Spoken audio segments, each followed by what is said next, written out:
Assalamualaikum warahmatullahi wabarakatuh.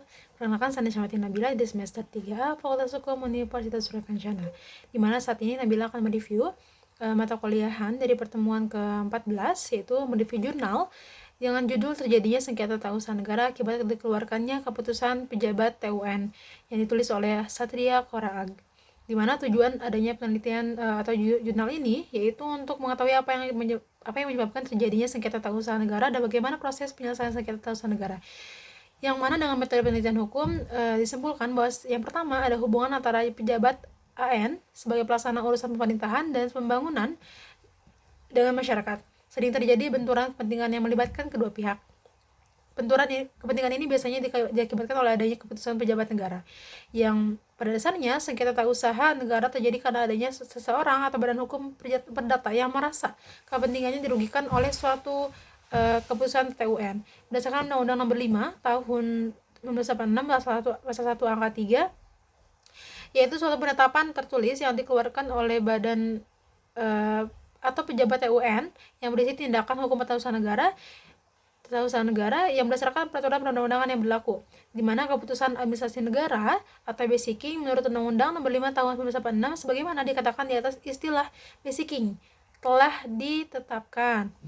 Terjemahkan dalam bahasa Indonesia oleh EUTRE sebagai ketetapan dan oleh Prajudi Atmo Sudirjo sebagai penetapan. Sedangkan Undang-Undang Nomor 5 Tahun 1986 tentang peradilan tata usaha negara sebagaimana telah diubah dengan Undang-Undang Nomor 51 tahun 2009 perubahan atas Undang-Undang Nomor 5 Tahun 1986 tentang peradilan tata usaha negara atau PTUN menggunakan istilah KTUN. Lihat pada pasal 1/3 menyatakan bahwa KTUN adalah suatu penetapan tertulis yang dikeluarkan oleh badan atau pejabat tata usaha negara yang berisi tindakan hukum TUN berdasarkan peraturan perundang-undangan yang berlaku yang bersifat konkret, individual, dan final yang menimbulkan akibat hukum bagi seseorang atau badan hukum perdata.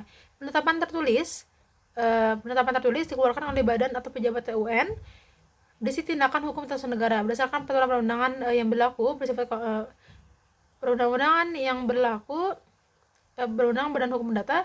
Yang kedua adalah proses penyelesaian sengketa tata usaha negara menurut Undang-Undang Nomor 51 Tahun 2009 PTUN untuk menyelesaikan sengketa TUN yang timbul sebagai akibat terbitkannya suatu keputusan TUN. Dapat dilakukan melalui dua cara. Melalui yang pertama upaya administrasi FAID pasal 48 Jumto 51 ayat 3, upaya administratif yang pertama, dan yang kedua itu melalui gugatan ke peradilan TUN.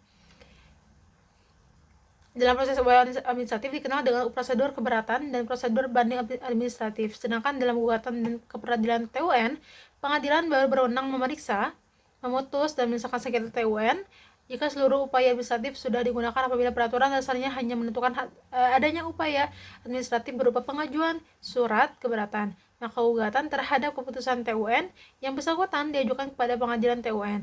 Namun, jika peraturan dasarnya menentukan adanya upaya administratif berupa pengajuan surat keberatan dan atau mewajibkan pengajuan surat banding administratif, maka gugatan terhadap KTUN yang telah diputus dalam tingkat banding administratif diajukan langsung kepada Pengadilan Tinggi Tata Usaha Negara dalam tingkat pertama yang berwenang.